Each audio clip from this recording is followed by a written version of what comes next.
Imaginez-vous dans un endroit magnifique, entouré de paysages à couper le souffle. Vous dégainez votre smartphone, cherchez le bon angle et là, la photo parfaite pour Instagram.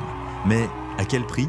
Aujourd'hui, on plonge dans un phénomène qui change la manière dont nous voyageons, le tourisme Instagram. Et pour ça, on part au Japon. Vous allez découvrir 5 lieux incroyables du pays du soleil levant, littéralement transformés par ce type de tourisme. Vous êtes prêts? C'est parti!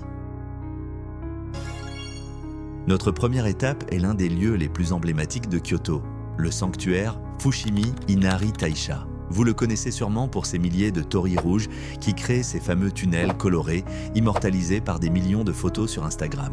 C'est un lieu sacré, mais aujourd'hui, difficile d'en profiter pleinement sans être entouré de touristes cherchant la photo parfaite. Surtout au printemps, quand les cerisiers sont en fleurs, ou en automne, quand les érables rouges transforment le sanctuaire en toile de maître.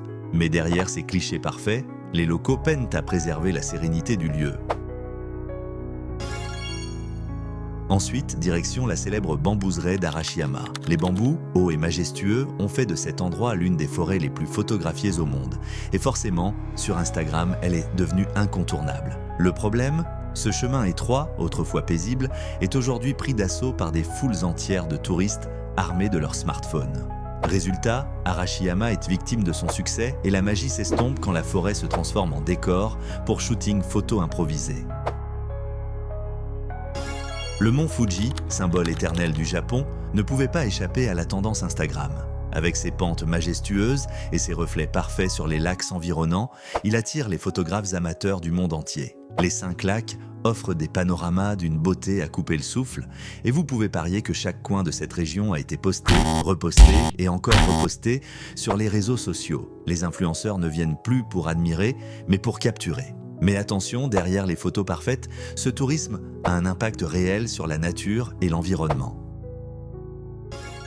Un autre lieu qui a littéralement changé de visage à cause des réseaux sociaux, c'est le Nishiki Market à Kyoto. Autrefois marché traditionnel où les locaux faisaient leurs courses, il est devenu un véritable spot pour ce qu'on appelle le food. Vous voyez de quoi je parle. Ces photos ultra stylisées de plats de rue, prêtes à être likées des milliers de fois sur Instagram. Et résultat, le marché est maintenant plus visité par les photographes amateurs que par ceux qui cherchent à acheter des produits frais. Un lieu auparavant authentique, désormais envahi par les smartphones. Et pour finir, comment parler du tourisme Instagram au Japon sans mentionner le célèbre temple Sensoji à Asakusa, Tokyo. Sa grande lanterne rouge, l'entrée monumentale, tout ici est parfait pour une photo. Le temple attire déjà des millions de visiteurs chaque année, mais aujourd'hui, ce sont surtout les photographes en quête de clichés uniques qui l'envahissent. Un lieu chargé d'histoire, souvent réduit à un simple fond pour les réseaux sociaux. Le tourisme Instagram, c'est un phénomène qui transforme des lieux culturels et naturels en véritables plateaux de photos à ciel ouvert. Si vous êtes tenté de voyager pour la photo parfaite, souvenez-vous de l'impact que cela peut avoir sur ces lieux précieux. Et la prochaine fois, prenez peut-être un moment pour poser votre téléphone, respirer et simplement profiter de l'instant. Merci d'avoir regardé. N'oubliez pas de liker, de vous abonner et d'activer la cloche pour ne pas manquer nos prochaines vidéos sur le Japon.